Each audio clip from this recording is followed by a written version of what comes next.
Chers frères et sœurs bien-aimés, aujourd'hui, nous allons plonger dans un passage biblique qui exprime la véritable essence de notre relation avec Christ. Ce passage se trouve dans l'Épître aux Galates, au chapitre 2, verset 20.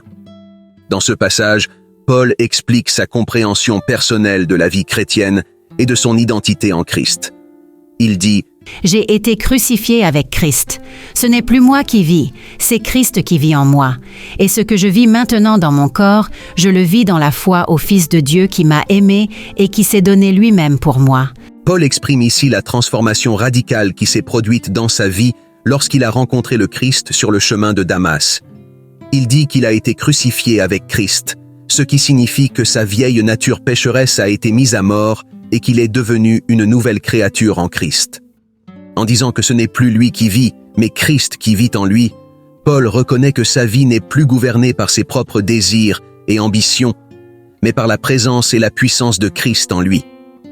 Il a abandonné sa propre volonté pour embrasser la volonté de Dieu et vivre en accord avec elle.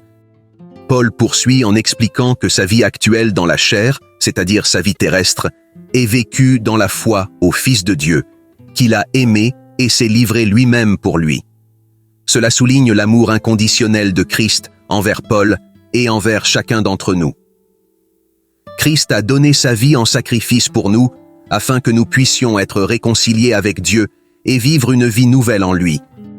En tant que chrétiens, nous sommes appelés à mourir à nous-mêmes, à renoncer à nos propres ambitions et à permettre à Christ de vivre à travers nous.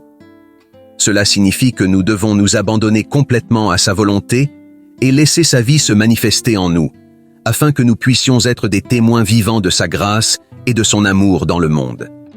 Que ce verset soit un rappel puissant pour nous de notre identité en Christ et de la vie transformée que nous sommes appelés à vivre en lui. Que nous puissions nous abandonner totalement à lui, vivre dans la foi et permettre à sa présence de briller à travers nous. En réfléchissant sur le message profond de Galates 2:20 où Paul partage sa transformation personnelle en Christ, il est éclairant de considérer d'autres écritures qui résonnent avec cette vérité de l'union avec Christ et de la nouvelle vie en lui. Ces versets connexes approfondissent notre compréhension de ce que signifie vivre par la foi en Jésus et d'être transformé par sa grâce. Dans Romains 6, versets 4 à 6, Paul explique davantage cette transformation. Nous avons donc été ensevelis avec lui par le baptême en sa mort, afin que, comme Christ est ressuscité des morts par la gloire du Père, nous aussi nous marchions en nouveauté de vie. Car si nous avons été unis à lui par une mort semblable à la sienne, nous le serons aussi par une résurrection semblable. Ce passage parle de notre mort au péché et de notre nouvelle vie en Christ. Il illustre que, comme Christ est ressuscité, nous aussi nous sommes appelés à vivre une vie nouvelle, libérée de l'emprise du péché. En Éphésiens 2, 4, 5, Paul décrit la grâce salvatrice de Dieu. Mais Dieu qui est riche en miséricorde, à cause du grand amour dont il nous a aimés, nous qui étions morts par nos offenses, nous a rendus à la vie avec Christ. Ce passage souligne que c'est par la grâce de Dieu que nous sommes sauvés et revivifiés en Christ, et non par nos propres œuvres ou mérites.